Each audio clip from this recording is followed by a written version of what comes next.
Колеги, ве молам. Почитувани граѓани, колеги пратеници, овие денови пред нас е можеби најбитната дискусија која што се одвива во текот на една година во Собранието.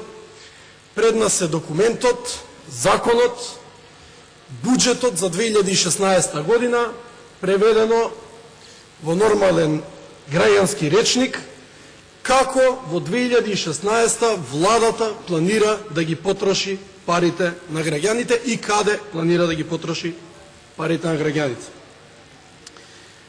Ајде малку да се подсетиме како беше досега. Сите видовме, на крајот на криштата и сите слушнавме во изминативе месеци, како недомакински и непродуктивно досега се трошеа парите на граѓаните. Се градеа споменици, триумфални капии, жални врби во Вардар, ринги шпили на кеот, шмизли на плоштадот, а бога ми некои си се поднови со Мерцедес од 600.000 евра. Оваа година, за жал, трендот продолжува.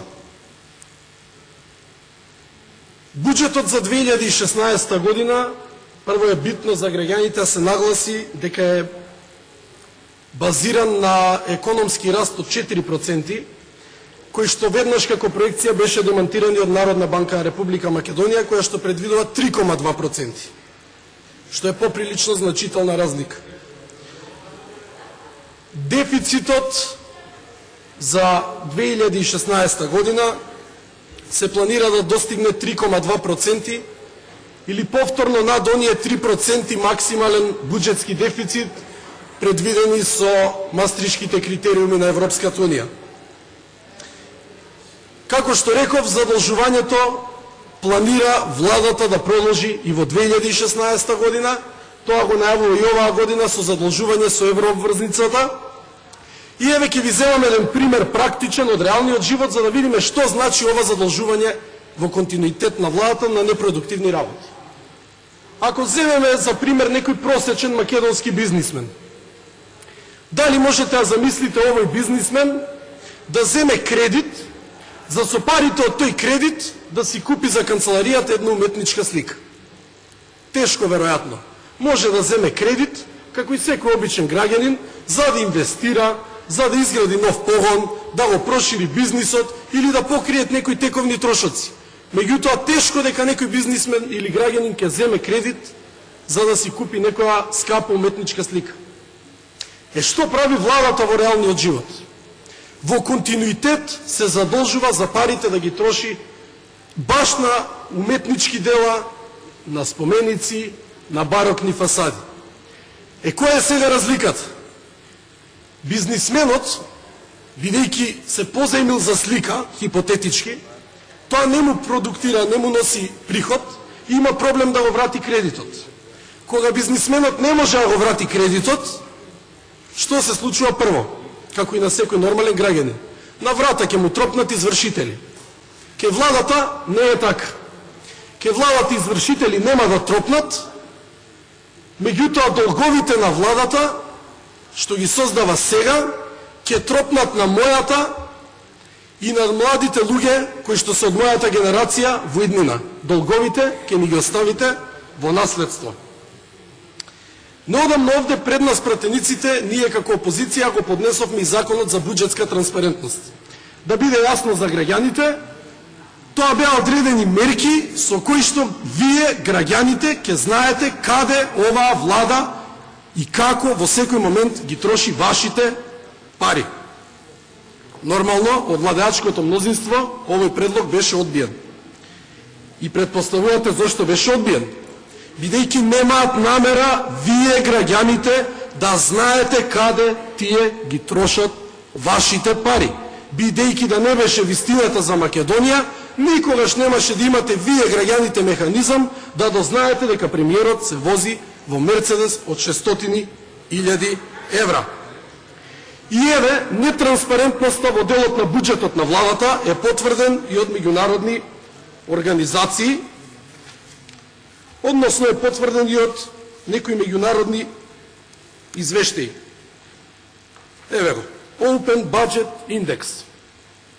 Ова се најтранспарентните земји Тука се Нов Зеланд, Шведска, САД, овде е Република Македонија. На опашката, во еминентно друштво Шри-Ланка, Замбија, Мозамбик, Либерија, Руанда. Овде сме во однос на транспарентност на буџетот. Ајде да продолжиме понатаму.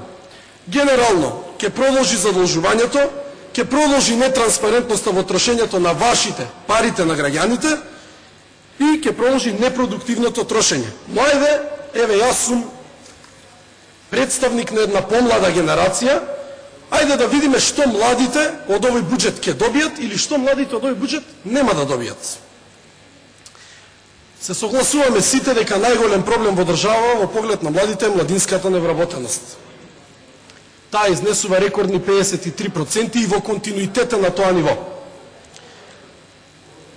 Имајќи го во предвид ова, имајќи во предвид високата стапка на вкупна невработеност, владата во буџетот за 2016 година одвојува 8 милиони евра за активни мерки за вработување. 8 милиони евра пари кои што наводно треба вас да ви помогнат да најдете работно место. Од друга страна пак, во 2016 година, додека се трошат 8 милиони евра за активни мерки за вработување на граѓаните, 18 милиони евра ќе се потрошат на ова. 8 милиони евра за вработување на граѓаните, 18 милиони евра за панорамско тркало, на кое што и како што ни личи во изминативе 10 години, сите ќе си се вртиме во круг. Да продолжам понатаму. Ајде еве да го видиме и резултатот, бидејќи и колегите пред мене од ВМРО ДПМН се фалат по отварање на работни места, тоа логично би ја намалило дупката во фондот за пензиско инвалидско осигурување. Еве состојбата со дупката во фондот за пензиско и инвалидско осигурување. Ова е нивото во 2006 година, ова е нивото во 2016 година. Вработувања во Република Македонија нема. Како и во секоја модерна западноевропска економија, така еве да претпоставиме дека треба да биде и во Македонија. Малите и средни предпријатија треба да бидат моторот на економијата кои што ќе креираат економски раст. Дополнително, малите и средните предпријатија треба да бидат местото каде што младите треба да го најдат своето работно место. За малите и средните предпријатија, почитувани граѓани, оваа влада за 2016 година планира да потроши само 140.000 евра. Добро слушнавте, 140.000 евра за една година за поддршка директна на малите и средните предпријатија. Ако земеме грубо дека има околу 70.000 мали и средни предпријатија во Република Македонија, по 2 евра на предпријатие му доаѓа. Со 2 евра на годишно ниво и на човекот гевреци што продава пред амбуланта не можете да му помогнете да го развие бизнисот. Навистина, огромна помош. Од друга страна пак, за економска промоција, оваа влада одвојува 10 милиони евра за да се рекламира на CNN, за да има реклама на Forbes. 10 милиони евра од една страна за владини реклами, за економска промоција и само 140.000 евра од друга страна за малите и средните предпријатија. И после, колеги, се чудите зошто младите се невработени, зошто преку 600.000 луѓе напуштија Република Македонија, меѓу нив доминантно млади. И се согласувам тука со вас, но еве во вордингот на собранието би ви додал еден амандман. На фамозниот ваш проект Македонија вработува, би ви додал проект Македонија вработува во странство. Бидејќи тој проект, за волја на вистината, ви е најголем во овие 10 години владење. И кога велите странски директни инвестиции, јас не би рекол странски директни инвестиции во Македонија. Јас би рекол дека Македонија инвестира директно во странство со тоа што Таму ни се сели високо квалификуваниот кадар и работоспособната сила на државата. За разлика од нормалните инвестиции, ова инвестиција никогаш нема да се врати назад во Република Македонија. Деновиве сите сме сведоци како премиерот е растрчан по интервјуа, по терен и ветува дека ќе изградат нови студентски домови. А дека моментално добар дел од нив веќе се реконструирани, а другите на големо се реконструираат. Почитувани колеги пратеници, почитувани граѓани на Република Македонија, додека премиерот се фали дека ќе градал нови студентски домови и дека постоечките ги реконструирал, еве што јадат студентите овие денови. Оваа слика е слика на вчера во студентскиот дом Стив Наумов, кој што сместува преку 2000 студенти, преку 2000 луѓе кои што се иднината на Република Македонија. Еве ја состојбата во тоалетот во студентскиот дом Гоце Делчев вчера, кој што сместува околу 1300 млади луѓе. Ова го јадат студентите, овде одат во тоалет студентите. Џабе му е на Груевски се што ветува. Моменталната слика е оваа. Но ајде да видиме, да не зборуваме на памет. Ајде да видиме во буџетот што сте предвиделе подставка изградба и реконструкција на студентски домови за 2016 година. Внимавајте, почитувани граѓани, подставката изградба и реконструкција на студентски домови за цела 2016 година, за сите студентски домови постоечки да се реконструираат, за сите нови кои што би планирале да ги почнат наредна година, 1,5 милион евра. Преведено со слика, како што и личи за да добиете подобар визуелен ефект, опашката на букефал на плоштад, кога грубо ќе ја поделите сумата колку чини споменикот, опашката би чинела околу 1,5 милион евра, односно една опашка на букефал на плоштад толку одвојува оваа влада во наредна година за реконструкција и изградба на нови студентски домови. Толку. Еве опашката, толку одвојува за 2016 година. Ајде сега да направиме една паралела. Значи, оваа ставка беше изградба и реконструкција на нови студентски домови. Подставка изградба и реконструкција на згради на влада, администрација и слично. Наредна година оваа влада планира да потроши 27 милиони евра. 27 милиони евра за ова, наспроти 1,5 милиони евра за студентите.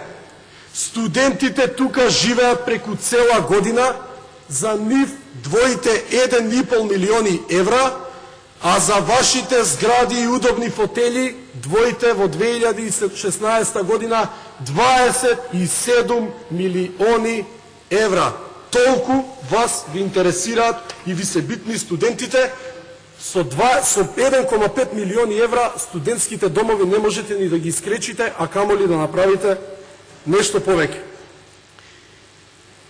И после, колеги, се чудиме зошто 600.000 граѓани ја напуштија Република Македонија.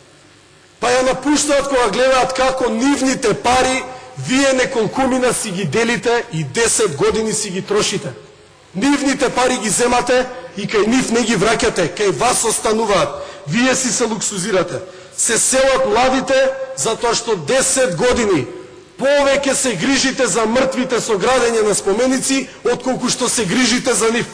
И затоа ние како опозиција овој буџет не го поддржуваме и нема да го поддржиме. А после април парите на граѓаните повторно ќе ги вратиме назад кај нив, кај граѓаните. Господа од власта, колеги пратеници од ВМРО ДПМН, младите повеќе не ви веруваат. Вие за младите сте прочитани, џабе ви со овие ефтини трикови. Верувајте, времето, сакале вие или не, полека, но сигурно ви истекува. Тик-так, Тик-так. Благодарам. Господин